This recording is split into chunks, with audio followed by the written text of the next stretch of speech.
Howdy, friends. Michelle and I are getting ready to go on vacation. We're going to go visit our daughter Brittany in Louisiana. And, it's been, I'm going to say 16 months since we've been away. And the last time we went away, one of the difficult things was having somebody take care of our chickens. And we wanted to make it a little bit easier so that nobody would have to take care of them. So if you saw my last video, I put in an automatic coop door. And that opens up in the morning and it closes at night. So nobody has to come over and let them in, let them out. But the question is, what do we do for feeding them every day? So every day I come out, I have a 5-gallon bucket. I put, 5 scoops of feed in it, a little cracked corn, and I dump it in piles. And I fill their water jug, bottle, whatever they're drinking out of right there.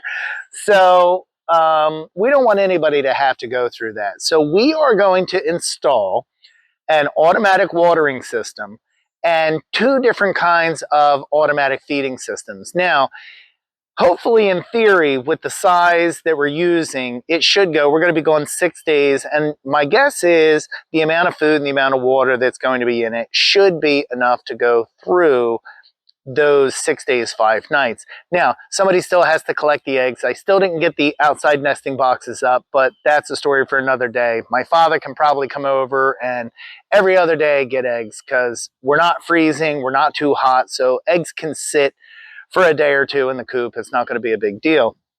So another thing, this week, today is a Saturday. On Tuesday, we're getting our baby meat chickens. That's going to be an adventure, but I have a setup for them that's going to last for 6 days without us being around. I know that sounds weird. Not going to do a video on that, but they will be taken care of.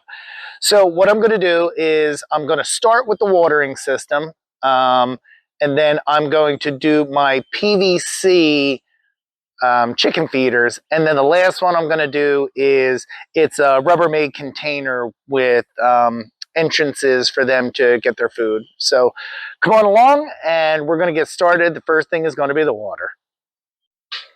Okay, so I got the Canvino chicken water kit. I know there's other brands out there, but this one kind of appealed to me. Has your instructions. They're not real detailed. It's a lot of pictures, not a lot of words, but it should work. So this comes with the piping that you need. Now, some of them, there's a brand, I think it's called Little Clucker. You have to provide your own PVC piping. So this comes with the piping, the end cap. It comes with your brackets to mount them. It comes with the cups and the T's that the cups screw into. It comes with your Teflon tape. It comes with your on and off valve. Now, this was one of the interesting parts that I like.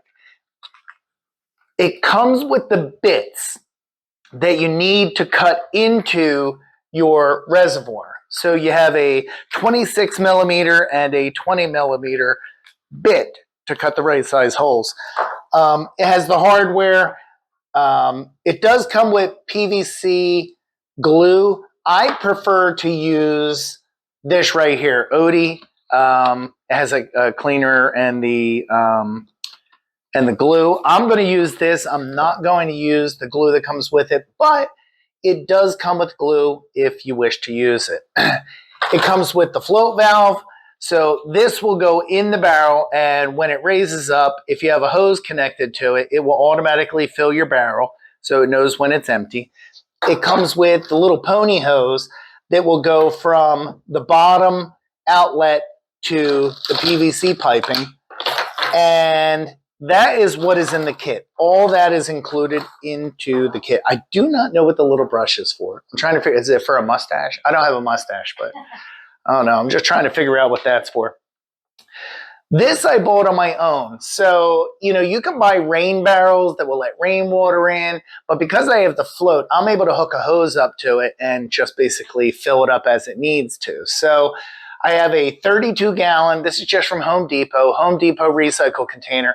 I like this one because it locks. You can see I can't open it unless I peel it open. So I don't think anything will be able to get into there. 32 gallons with 32 birds. My goodness, they could they'd have to drink a gallon a day for me to have to refill this every day. But because we have the automatic float, it's always going to fill in itself anyway. So what I'm going to do is I'm going to start by putting all the Teflon tape onto the cups and inserting them into the tees. Once I get those done, I'll start setting up my line. And then when I go out to the run, what I'm going to do is I am going to put up a wood backboard for the brackets to go on so that it stays off the ground. I don't want to put it directly to the fencing of the run. I want to put it on something that's a little sturdier, that I can control how high it is. I really don't want it too low, because even though it's easier for them to drink, I don't want dirt and dust when they're taking their dust baths going into the water too much. So I want it high enough that they can just at, pretty much shoulder length, just get right into the cups. We have the Teflon tape on all 8 of the cups now. I will say this Teflon tape is pretty thin, so you're going to want to take this, if you're using the one from the kit, around a good 6 or 7 times. I think in the instructions it says 8 times. I think I did most of them about 6, but it's pretty thin. So now we're going to go ahead and we're going to put them into the tees. I do want to say that there is a little clear rubber gasket on each of the cups. So as you tighten it up, you don't want to squish it. You want it so that it's just snug up against it. We have the T connections attached to all the cups now. And like I said, you don't want to have that gasket squished. So you notice it's not like squishing out the sides. It's just tight enough to make it nice and together. Now that the cups are in the tees, I just hand put them onto the PVC piping, just to give you an idea what it's going to look like. So this is 78 inches long from end to end. 78 inches. So we have 8 cups. So what I'm going to go ahead and do is I'm going to go outside and I am going to put up my bracing 78 inches across. So I went ahead and I took the 20 millimeter drill bit and I drilled my hole at the top for the float for filling. And then on the opposite side, I took the 26 millimeter and I made the hole at the bottom. And that is going to be our supply point. So the float is inside, and you want to look from straight up and down. Make sure it's not on an angle too much left or right. You want this thing so it is straight lifting up and down. All right. If you have it on an angle where it's too much to that side or this side, it's probably going to fail. So there is a gasket. There's a gasket right there. And then on the outside, of course, I put all my PVC tape on here. So we're good on that. And here is your hose adapter. So this is simply going to go on here. And this is going to be where your hose will hook up. And as it goes in, when this float goes up, it will close it off. When the float goes down, it will fill it. All right, we're going to put the outlet on now, and that is this connection, and you can see it has a rubber gasket. I'm going to cover this in Teflon tape, but there's also a second gasket that will go on the outside of the can. So one on the inside, one on the outside, and then you'll tighten it with the ring. Okay, the next thing I'm doing is I put this together just kind of loose lay. But what I want to make sure is that the cups are all on the exact same angle. So I have it on a flat surface. And I put it down so that the cups touch, and I finagled it so that each cup is touching. I'll get those at the end because the table's not long enough. And I'm going to take a Sharpie marker and I'm just going to put some lines so that I know where the lineup is supposed to be. So as I glue it, it's going to match up. So our trucks in my military shop, the lug nuts are like this. They put like a little white paint so that you put them to the same same torque every time. So, hi, do you need something? He just had his rabies shot today. Yeah, poor fella. All right, making sure that that's good. And like I said, I'm just making the lines so that when I glue them to the right spot. Everything is glued together, all the cups, the PVC. All right, so now I got to put the valve on that end because this side's capped. You got a cap right there. So this is the on and off valve. This is your connection to the hose off of the water supply. And then this is your PVC side that I will glue to that end over there. So I put Teflon tape on both, and I'm going to get this nice and tight, and then I'm going to go ahead and glue it to the end. All right, my on and off valve is now on to the apparatus. We're going to go out and put this on the wood. Here's the wood. It's just scrap wood that I put out. I used a couple 2x3 posts and some scrap wood. That's what I'm going to set the waters up against. All right, we got it on. I used the level to make sure that it was level. It doesn't look level, but it actually is, which is kind of bizarre. But so I have my nozzle on the end. The 8 cups are up against the wood. I only use 4 of the 8 brackets. It's very sturdy. It's only water, so I have the other ones. If I need to add them later, I will. But for right now, I'm just going to put the 4. And that's pretty much it for the inside. Now I'm going to go outside and set up the can and the hose.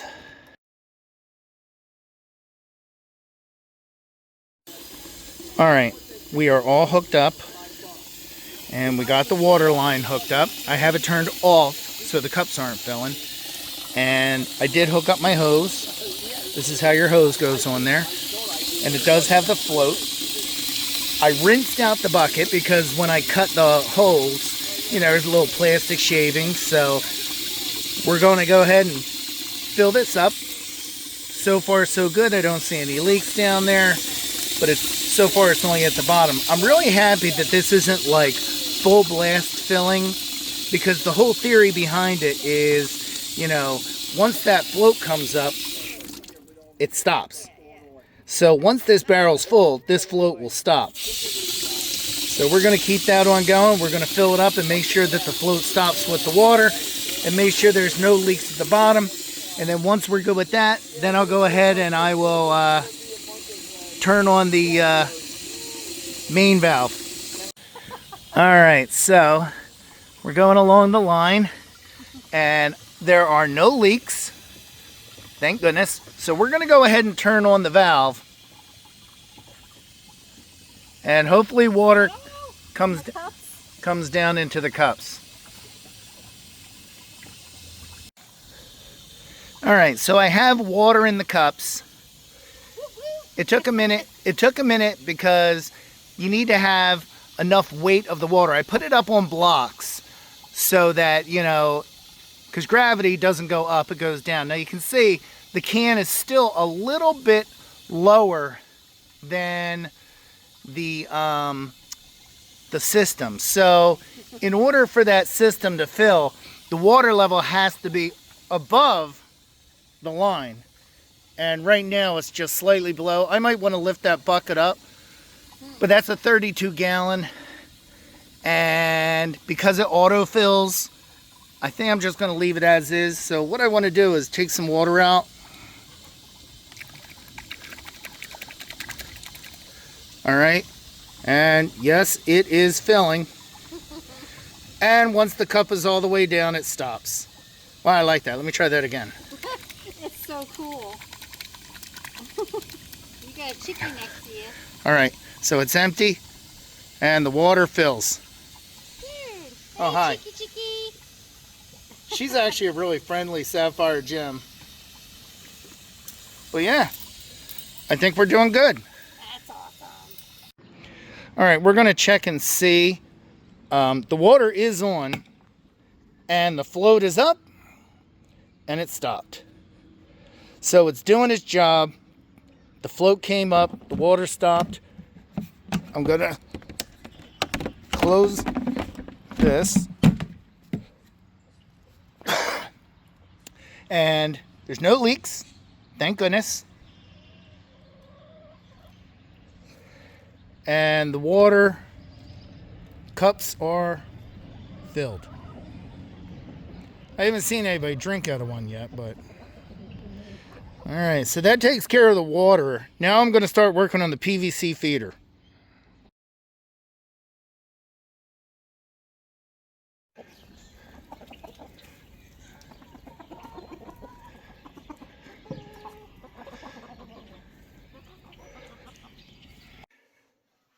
So the first step is going to be cutting my PVC. So this is going to be the bottom piece that goes on the ground. So I want to cut out this little segment underneath. So I'm going to cut all this that you see lines on, okay? So that what it does is it's going to leave a little shield over top to kind of prevent water from going in, but it gets rid of this bottom lip so that they can get their heads in there, get the food. I also have a 10-foot section. Excuse the mess. My workshop is terrible, but I have a 10-foot piece of PVC, and I went ahead and marked it off at a 5-foot section. I'm going to cut it all with a angle grinder with a metal bit. I got the feeding parts cut, so you can see I took the bottom half off, okay? And I'm going to sand that up so it's nice and smooth so that nobody gets hurt. Here is all the pieces for the PVC feeders. So I had a 10-foot section of 4-inch PVC that I cut in half. So I have two 5-foot sections. I have the two fittings with the angle so the birds can get their face down. You don't want it a T necessarily. I got the one that goes down so they can get their heads kind of down in there. Again, I cut off the bottom segment to get their heads in. I still have to sand them. I have two caps. These will go on the top of the feeders when they're out. I have two 4-inch to 2-inch reducers. I have 2-inch PVC, 4 inches long. I have two segments of that. And I have two knockout caps. So one thing I'm going to say is I thought the PVC was pretty cheap until I went to the store. It's gotten a lot more expensive since the last project I did using it like a couple years ago. So all the PVC together, I mean, the 10-foot alone costs, I want to say like $35 for the 10-foot piece, and each fitting, anywhere between $7 to $10. So it's not the cheapest of stuff now. And I'm using Michelle's Valentine's Day tablecloth to keep the table from getting dirty. We're in April now, next is Easter, so she has time to get a new one before next Valentine's Day. Now that everything is cut and sanded and cleaned, what we're going to do is we're going to take our bottom piece. Now you notice the angle goes down, so that's going to be the bottom. In the bottom, the food's not going to stay very good, is it? So we are going to put the knockout cap into the bottom. So I'm going to go ahead and get this all in here.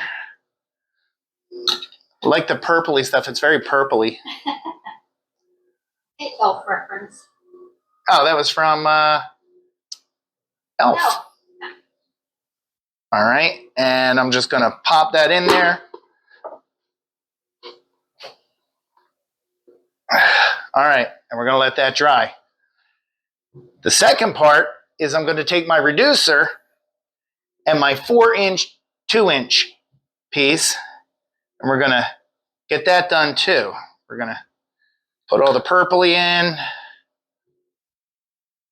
I'm going to put the glue on. See, I put the towel down so I don't get it on Michelle's beautiful tablecloth, So. The cats have scratched it all. And that's number 2. So all I'm going to do is I'm going to repeat the process. I'm going to take it angles down, bottom.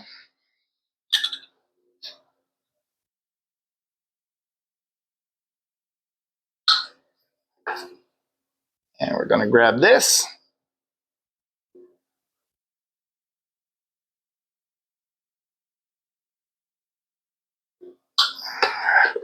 Pop that in there. I'm going to let that dry. Take my other reducer, my other 4-inch.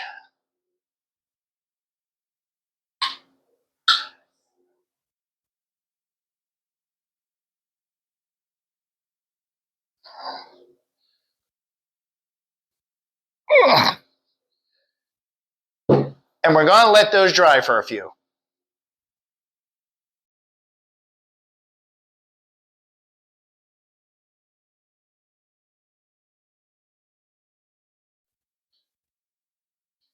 Okay, so the knockout caps are dry, and the 4-inch pieces into the reducer are dry. So we're going to go ahead and we're putting the reducer into the 4-inch. So once again, we start the glue. Michelle says it's very chemically in here. She says I should have done it outside. So, and I'm not going to say I disagree with that. So,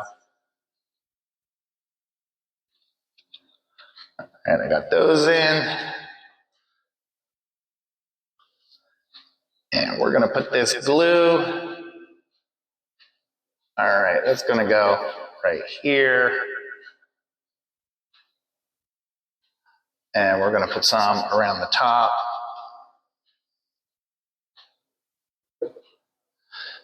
And we're going to push that down. That's one.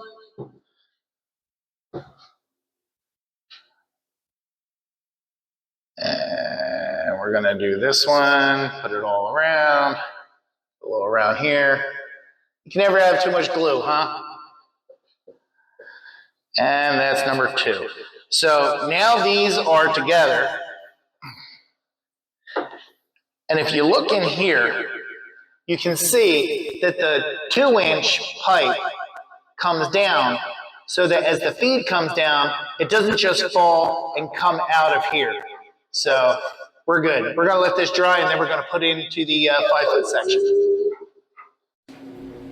Okay, it's been a couple days since I worked on this. When you see me, I'm in a different shirt, but I went ahead and put some silicone around the gaps. There's right here, and I also put it underneath in here. The reason is, you know, the glue keeps it in, but my concern is that it's not quote-unquote sealed from the elements. So I don't want water like dripping into where I had glued it. So I did put the silicone in. So the only thing left for actually building these before I install them is to put the bottoms onto the 5-foot segments. I thought about cutting down the 5-foot segments because Michelle and all of her 4'10", she'll say 4'11", 4'10", probably won't be able to reach up to the top to fill it. If I was to do it for somebody else, I'd probably make 4 foot. But we're going to go ahead and glue these onto the posts. It is glued onto the end now. And the last thing I'm going to do is I am going to put the silicone on the top. Again, it's glued in, it's tight, but I don't want water seeping in.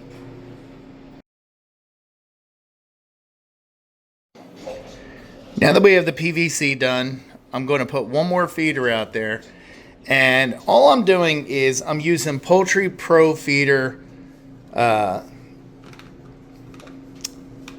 don't want to call them a nipple entrance, I'll call it.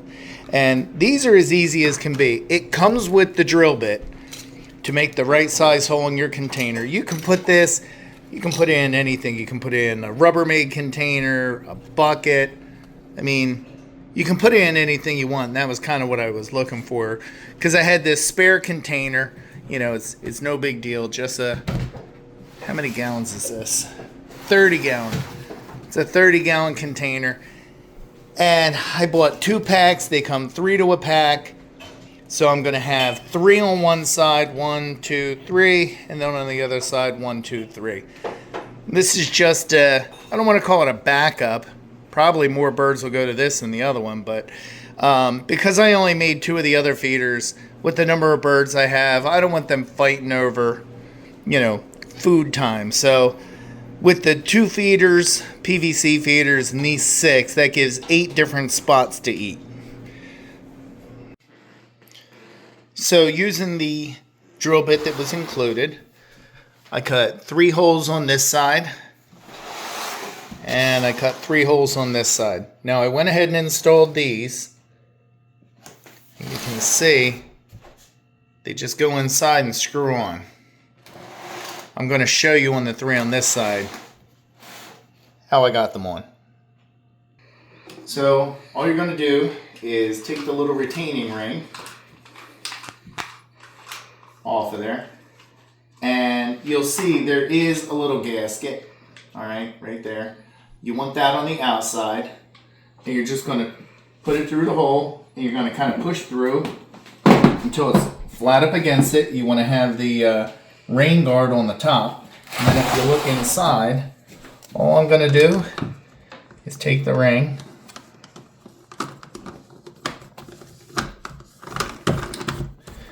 and you're just going to do that until it's tight, and that's it. So that's 1,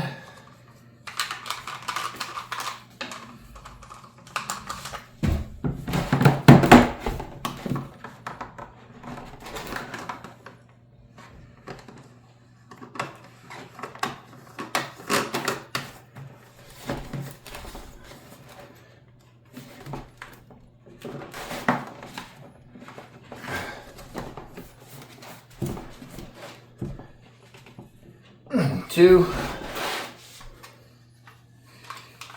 It really is just this easy. You can use any container you want.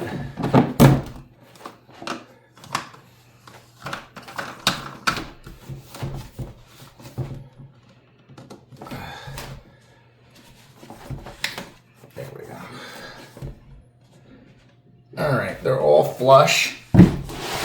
So now you can see you have 3 on this side, 3 on this side. Now I wanted to put it low enough that as the food goes down there, you don't want to have it too high because then they're not going to be able to reach the food on the bottom. But you may think, well, my birds can't get that low. Mine's going to be sitting on cinder blocks. So that's what's going to raise it up. Now all that's left is putting it into the run and filling it. I got the PVC feeders. I have 3 clamps holding it on, and I put this piece of wood here, okay, just a little piece of scrap wood to keep some space so that you can put the lid on, because the lid extends a little bit. You don't want it flush up against. So I got that one in. Here's the Rubbermaid feeder on the bricks. Like I said, the cinder blocks. And here's the second one. Second PVC feeder. So I'm going to go ahead and fill them up and see if they eat. So I put some on the ground to get them near the feeder. So they're probably going to eat what's on the ground first. But you can see by putting that 2-inch inside how as it comes down the tube, it doesn't overfill. It just kind of makes a pile and closes off at that 2-inch. So hopefully they'll eat out of that in a few minutes. And the caps are on. Like I said, I put food at the bottom, hoping they'll go in it. This one I already saw made out of, but when I came in the coop, I scared them. But I put 2 pieces of tape, one there and one there, just in case, the lid was to come unsecure. I just don't want it flying off and then the food is exposed to the elements. And here's the other one right there. What's up, Red Foo? It's my rooster, Red Foo. He's a sapphire gem rooster. And again, lid's on. So I'm going to give him a few minutes and see if they start eating out of both of them. In addition to the waters and the water and the feeders, today was chick delivery day. So we got our Cornish Rock meat chickens. So I don't know, 2 days old, 3 days old. They came from Minnesota. I don't know if I'm saying that right, but and I got them in a 110-gallon waterer, and I got a big feeder and a big waterer because I'm tired of changing those little ones. I got the little ones over here. I'm tired of changing the little ones every day. So I figured, give me 2 or 3 days between changing. Well, that's going to do it. We went ahead and we put in our tub feeder, and we put in our PVC pipe feeders. And last but not least, over here, we did put in the automatic waterer.